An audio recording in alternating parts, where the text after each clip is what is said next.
Not bad. We can move it closer though. I mean, do we even really like the lights in the back? Let's check it out. 1 minute. Oh wait. No. We're just gonna roll with it. Let's begin, shall we?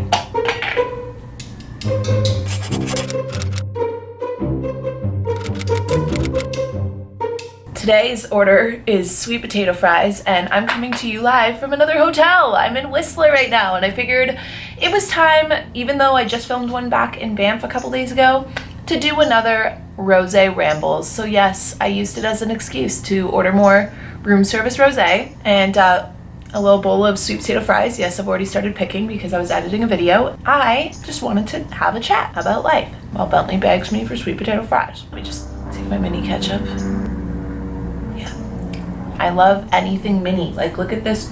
I don't even like Dijon mustard, but I like this one because it's mini. Probably gonna take that home with me while I dunk another fry. Now we're ready. So tonight is actually the last night of my solo part trip to BC. Tomorrow I drive to the island where I think I'm gonna go meet my sister and her boyfriend in Victoria before going to my aunt's house where my dad and his fiance are gonna be there. My brother's coming. So tonight pretty much signifies the last of my solo journey, like of finding myself in the mountains, which I'm a little bittersweet about, but I'm also feeling like it's super symbolic because tonight is also the full moon slash the blood moon slash eclipse, so things are really going down. So seeing as we decided rosé rambles were going to be a thing, which shout out to, I'm going to pop the comment up here, who named rosé rambles, stole the idea from you, so thank you. We're going to be talking more of like life weird stuff like spiritual tarot, or just anything that we just feel like we would talk about if we were having wine, sitting and chilling. So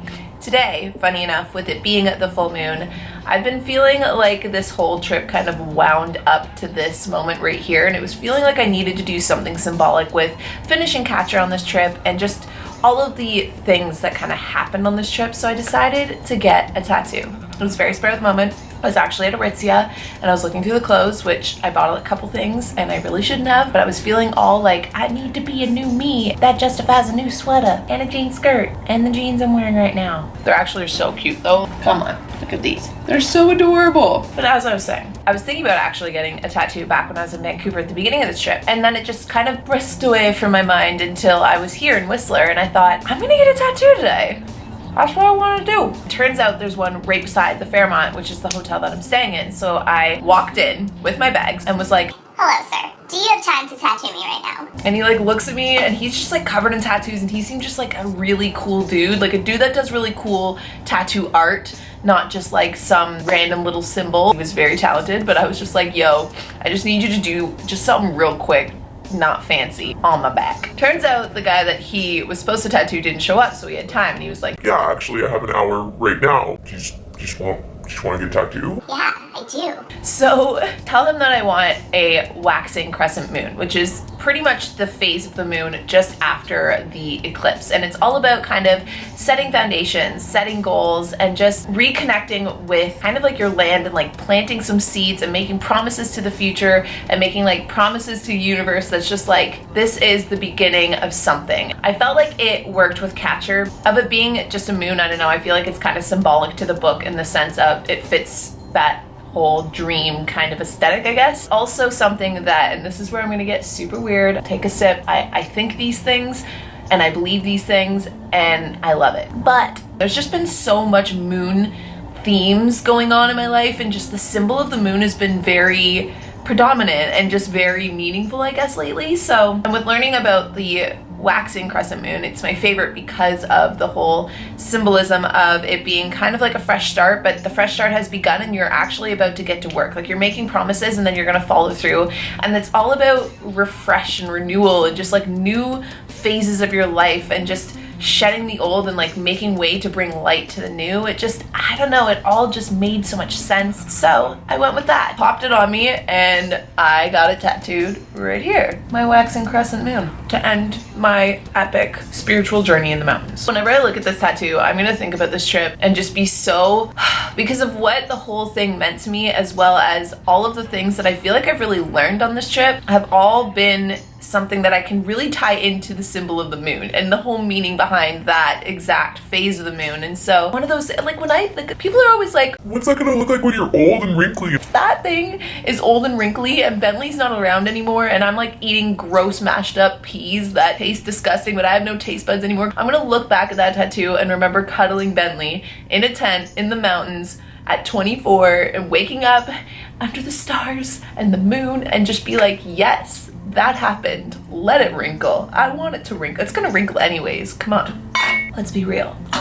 This is my second glass, so fair warning. Where were we? It meant a lot to me, and I feel like even though you guys are gonna be seeing this long after this whole eclipse full moon thing passes, every moon phase kind of has a new chance to refresh and restart. But anyway, I love using things like moon phases and Sundays to Mondays and the first of every month and a new season to constantly feel like it's a time to just like shed the old and make way for the new. But even if you guys are watching this long after, which I know you will be because I know when I'm gonna edit this and it'll be long after the full moon, but you can use any excuse to start fresh. You can use any excuse to make promises to, you know, your future, the universe, whatever you want to. And you can always start over. Like that is something that I'm realizing more and more, especially now that I'm 24. I'm kind of at a phase where I'm over trying to put myself into boxes. I want to find curiosity and new things all the time. I want to see new places, but also go places I've been before and find the comfort in nostalgia, but also find the comfort in new experiences and stepping outside of my comfort zone. And so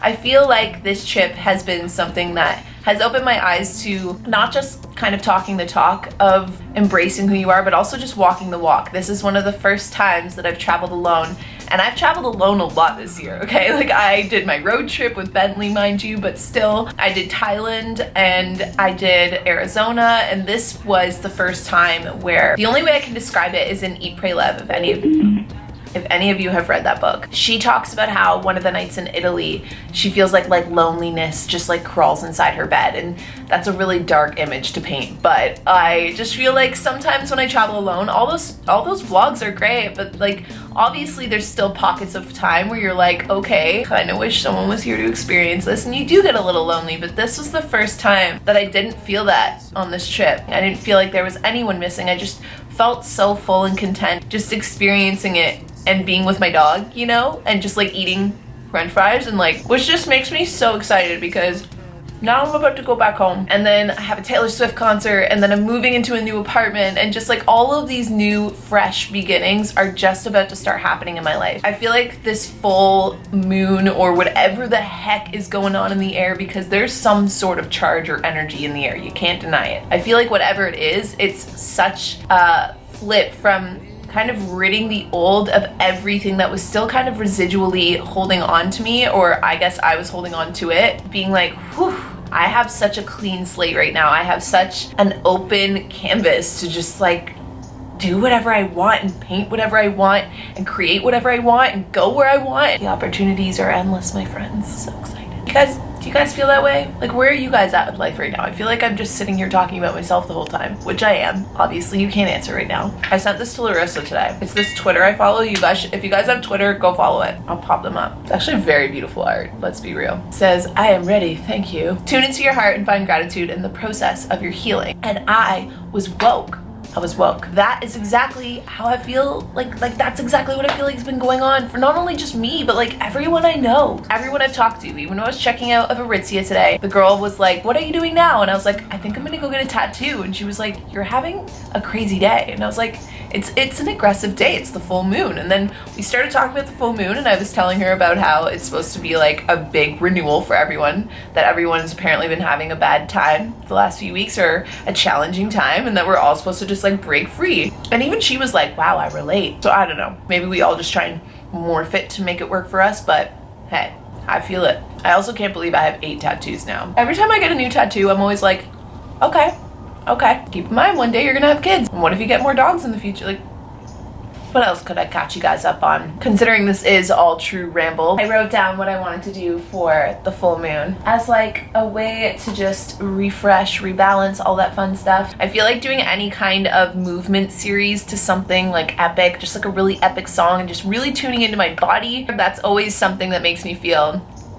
just really reconnected, although it's gonna be a rosé yoga, so it'll be extra lit. I also want to do a tarot reading tonight, but something I don't even think I've showed you guys. Look what I bought. Hold on. The same place that makes my tarot cards has this other deck called Animal Spirit, and it's one of the newer purchases I made right before my trip. So it's an animal spirit guidebook, and I honestly have pulled one of these every single place I've been in BC. This is like more my jam, I think, than tarot. I feel like I pull from this so much more. I love that it's based on the elements like earth, water, fire, and air. I'm planning on pulling a reading tonight and just seeing what my animal spirit is with this whole shift in energy and with my new tattoo and stuff. I don't know, it's really fun. I keep pulling a lot of the same ones and it freaks me out every time. It must be true. For instance, I pulled the hummingbird twice, and then the Airbnb we were in before this one, I was sitting out on the patio and I was having some like deep thoughts. A hummingbird came by and it just like stopped, and I looked at it and it just kind of looked at me, and then it like buzzed, and then it buzzed away because I had pulled the hummingbird twice already before that. And I'm reading The Alchemist, okay? So The Alchemist is like, the world is constantly speaking to you. So I've been looking at everything as the language of the world. I mean, in there he talks about the language of the desert, but I'm talking about like the language of the mountains because it's where I am right now. So I'm like, it's the language of the mountains. They're speaking to me. I love this stuff. And then I'm gonna do a face mask and a hair mask and get a work plan done, which I'm most excited about, because I feel like the one thing I do have to say with this trip winding down is that I finally get to sit down and be like, okay, time to get into work. Like, I feel so creatively charged from this trip. I got that break to just pull away, but not even just take a break and just simmer in my apartment. Like, I got to take a break and go see something new and like explore and adventure and eat veggie dogs with my fingers, and then eat french fries and room service wine in a nice robe. And that is just, I feel so creatively charged by that. I feel so ready to get back into work mode. So that's the other thing I want to do tonight with this whole shift and change. I want to go into it feeling just like super confident and super good and having a game plan. So tonight I'm setting the foundations, matches my tattoo, and kind of establishing or asking for what I want. Reconnecting with the goals I started at the beginning of this year, reconnecting with the goals that I have long-term for my life, and just also reconnecting with how I'm feeling in the present moment and how fulfilled I am by my day-to-day living, so that when I do go off and hang out with my family and then go back home, I feel like this was the final, just like whoosh, that is the journey that I am currently on as I eat the last 2 french fries from my bowl. Well, there you guys have it. I hope you enjoyed today's rosé ramble. The thing I love about the rosé rambles is that I'm actually truly just rambling with you guys. All my other videos, I write out kind of point form what I want to go through and say, just so that I don't get too off course. And it's funny because filming this way reminds me of how I used to film way back in the day when I first started my channel. Even the first ever coffee talks I ever did, like, I was just literally talking, and so I have to be so much more in tune with what I'm saying to you guys. I like that a lot more than feeling like I'm trying to kind of read and stay on course with something. So rosé rambles are becoming a very quick favorite of mine, and hopefully you guys are liking them too. And aside from that, I love you guys to the stars and back. I hope you guys are all having an amazing day. Maybe it's a Sunday, maybe whatever day you're watching this, just use tomorrow as your new beginning, because Every day is a fresh day to start anew. and that is my Dr. Phil spiel of the day.